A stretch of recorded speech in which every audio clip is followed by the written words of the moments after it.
Cricket সবার উপরে। আমার এখানে কোনো কৃতিত্ব নেই, প্লেয়ারদের সমস্ত কৃতিত্ব। উইকেটটা তো দুই দলের জন্যই সমান আসলে। Team was in not a very good position, সেখান থেকে বের হয়ে এসে জেতা it's not easy, so credit goes to the team. End of the day আমাদের মন কাঁদছে বাচ্চাদের জন্য। প্লেয়ারদের অক্লান্ত পরিশ্রম, প্লেয়ারদের কনফিডেন্স, টিমের যে সাপোর্ট স্টাফরা ছিল, কোচরা ছিল, তারা সকলে একসাথে কাজ করেছে, যার জন্য তাদের কনফিডেন্সটা শ্রীলঙ্কার সাথে জিতে আসার পর যে কনফিডেন্সটা ছিল সেটাই তারা আজকে এই দুই ম্যাচে ব্যবহার করেছে। দেখছেন দুই দিনই কিন্তু team was in not a very good position, সেখান থেকে বের হয়ে এসে জেতা it's not easy, so credit goes to the team. যখন আমি দায়িত্ব নিয়েছিলাম তখন কিন্তু দলের অবস্থা খুব একটা ভালো ছিল না, সেখান থেকে দারুণ কামব্যাক এবং শ্রীলঙ্কা বিপক্ষে পাকিস্তান বিপক্ষে সিরিজ জয় ব্যাক টু ব্যাক এবং ক্রিকেটের সংক্ষিপ্ত ফরম্যাটে। এটা ধরেন আমি তো কয়েকদিন ধরে এসে আমার এখানে কোনো কৃতিত্ব নেই, প্লেয়ারদের সমস্ত কৃতিত্ব, যারা অনেক দিন ধরে ক্রিকেট বোর্ডে কাজ করছে, সবার একটা জেল হিসেবে এখানে কাজ করেছে। এটা দীর্ঘকাল কাজ করার ফলে যে সাফল্যটা এসছে, এটা ক্রেডিট সমস্ত তাদের। এটা আই ডোন্ট থিঙ্ক আমি কিছু এখানে নতুন কিছু আনতে পেরেছি।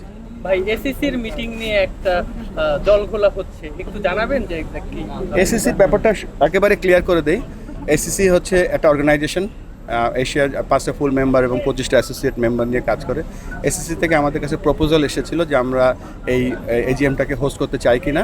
আমরা অ্যাজ এ হোস্ট আমরা এগ্রি করেছি এবং এসিসির প্রোগ্রাম, এসিসি আমরা তাদেরকে লজিস্টিক্যাল সাপোর্ট করছি এখানে। This is the only thing we are doing. পাকিস্তানের প্রেসিডেন্ট গতকাল আগামী সকালে আসার কথা, তাদের সঙ্গে আপনার একটা বসার কথা রয়েছে। পাকিস্তানের প্রেসিডেন্ট আসছে, উনি এখন এসিসির প্রেসিডেন্ট, সো উনি এখানে আসে এসিসির, যেহেতু উনি তার প্রোগ্রাম, এবং সেই ফাঁকে যদি আমাদের কিছু বাইল্যাটারাল বাড়ানো যায়, আরও যদি আমাদের আলোচনা বাড়ানো যায় ক্রিকেট নিয়ে, সেই চেষ্টাটা করলাম। ভাই, আমরা কি এর ফলে ভূরাজনৈতিক কোনো সমস্যায় পড়তে পারি ক্রিকেটকে? আমার মনে হয় না, এটা ক্রিকেট সবার উপরে। এখানে আমার মনে হয় না এ ধরনের কোনো, এর আগেও আবারও বলছি, আমরা জাস্ট একটা হোস্ট এবং এই অনুষ্ঠান, এর আগে আমরা কখনো এজিএম হোস্ট করিনি। সো আমরা চেষ্টা করবো আমাদের বোর্ডে সকলে মিলে, আমাদের দেশের সকলে মিলে একটা ভালো এজিএম যাতে হয়, সেই চেষ্টা করবো। আপনি খেলাটা দেখেছেন, আসলে উইকেটটাকে খুব বেশি খারাপ মনে হয়েছে, কারণ এর আগের দিন আমরা অনেক গোল বাকি থেকে ম্যাচটা জিতেছি আসলে। না, উইকেটটা তো দুই দলের জন্যই সমান আসলে এখানে ধরেন। আর আমি কৃতিত্ব দেবো আমাদের টিমকে। দেখেন, শ্রীলঙ্কা এক ধরনের উইকেটে খেলে এসে পরের সপ্তাহে কিন্তু এখানে দুটো ম্যাচ জেতা এত সহজ ব্যাপার না। উইকেটটা এখানে বড় একটা ফ্যাক্টর না। আমার কাছে মনে হচ্ছে প্লেয়ারদের যে অ্যাডজাস্টমেন্টটা ছিল আনবিলিভেবল। শেষ প্রশ্ন আমার কাছ থেকে, টি-20 খেলতে চেয়েছেন, আমি যখন দায়িত্ব নিয়েছি তখন টি-20 খেলতে চান, দুটি সিরিজ জিতলো টি-20-তে। হ্যাঁ, টি-20 জিতেছি, টি-20 এখন টি-20 যুগ, সো লেটস সেলিব্রেট।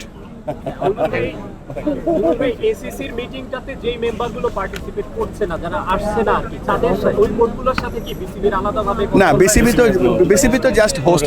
আমরা এখানে এসিসির সাথে রেগুলার যোগাযোগ রাখছি, তারা জানাচ্ছে কত কে আসছে কে আসছে না, তাদের কখন এয়ারপোর্ট থেকে পিক আপ করতে হবে, হোটেলে কত বুকিং দিতে হবে, ওই যেখানে অনুষ্ঠান হবে সেখানে আমাদের কী সাপোর্ট লাগবে, এর বাইরে আমাদের এখানে কোনো কাজ নেই। মানে বলবেন আপনাদের তো, মানে আপনারা যেহেতু অ্যারেঞ্জ করছেন, এখানে কোনো সংখ্যা তো নাই আসছে এবং না, এটা অবশ্যই হবে। আমরা যতদূর জানি আমাদের মতো আমাদের যে লজিস্টিক্যাল সাপোর্ট সেটা আমরা দিচ্ছি, আর এখানে এসিসি বাকি কাজটা করছে।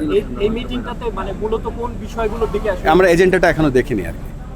তবে এটা আমাদের জন্য ভালো একটা বিষয় যে বিভিন্ন অ্যাসোসিয়েট মেম্বাররা আমাদের এখানে আসছে। তারা আমাদেরকে, আমরা যেমন আমাদের আগে যারা ফুল মেম্বার ছিল বড় ভাই হিসেবে তাদেরকে দেখতাম, তারা আমাদের দিকে তাকিয়ে আছে। আমরা চেষ্টা করব আমাদের ক্রিকেটের যে কালচারটা আছে, আমাদের কত বড় কালচার, এবং লাকিলি ওদের সামনে আমরা দুটো ম্যাচ জিতে সিরিজ জিতে গিয়েছি। তারাও দেখবে বাংলাদেশ কত স্ট্রং একটা ক্রিকেট জাতি। সফলভাবে আয়োজনের আমাদের একটা চ্যালেঞ্জ থাকছে কিনা? মিটিংটা সফলভাবে আয়োজনের একটা চ্যালেঞ্জ? আমি এই মুহূর্তে কোনো চ্যালেঞ্জ দেখছি না। ভাই, যেটা হচ্ছে মিরপুর উইকেট নিয়ে অনেক কথা হয়, মাহবুব ভাইয়ের দায়িত্ব আছে, মাহবুব ভাইয়ের অনেক সময় প্রশ্ন ওঠে আর কি।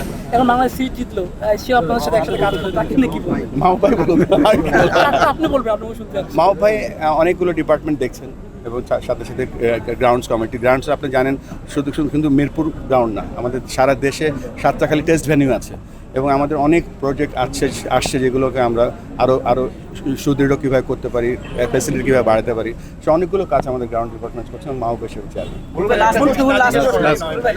আজকে এমন একটা দিন আসলে আমরা এরকম একটা জয় পেলাম যখন কিনা পুরো জাতি আসলে শোকে স্তব্ধ। অনেকগুলো কার্যক্রম আসলে আমরা দেখেছি মাঠের মধ্যেই, এর বাইরে আসলে আর কোনো ধরনের ইচ্ছা আছে কিনা, তাকে অনেকভাবে আর্থিকভাবে সহযোগিতা। না, আমরা তো আপনারা তো জানেন যে আমাদের কী কী কার্যক্রম ছিল। আজকে আমরা দোয়া মাহফিল করেছি, আমরা কোরআনে হক খতম দিয়েছি, আমরা আমাদের প্রোটোকলে যা আছে সবগুলো করেছি। তবে এন্ড অফ দ্য ডে আমাদের মন কাঁদছে বাচ্চাদের জন্য। দেখেন আমি নিজেও একজন প্যারেন্ট, আমি বলতে পারবো না এখানে ক্যামেরার সামনে আমাদের ভিতরে কী চলছে। আল্লাহর কাছে দোয়া করি যেন আল্লাহ বাচ্চা সন্তানরা ইনশাআল্লাহ আল্লাহ বেহেশত তাদের নসিব করুক, তবে পেরেন্টসদের জন্য আল্লাহ যেন সেই শক্তিটা দেয়, তারা যেন এই শোকটা বহন করে নিয়ে যেতে পারে আল্লাহর রহমতে। থ্যাংক ইউ ভাইয়া। Thank you